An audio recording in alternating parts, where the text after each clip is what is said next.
আমরা এখানে দেখতে পাচ্ছি এই যে 7 অঙ্কটা, ABC একটি ব্যবসাতে যতক্ষণ 1200 টাকা 4 মাসের জন্য, 1400 টাকা 5 মাসের জন্য এবং 1000 টাকা 6 মাসের জন্য বিনিয়োগ করছে। ব্যবসায় মোট 8,900 টাকা লাভ হলে B কত টাকা পাবে?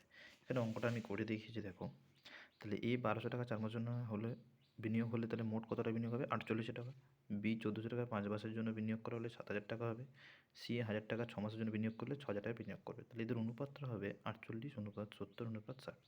আমি যদি এই সব দুটো শূন্য করে কেটে দিতে থাকি, তাহলে এটাকে আবার 2 দ্বারা কাটলে এইটা আসবে। এই 48 70 70কে 2 দ্বারা কাটলে এইটা আসবে। এদের যোগফল কিন্তু 89। মোট লাভ কত আমরা পড়েছি?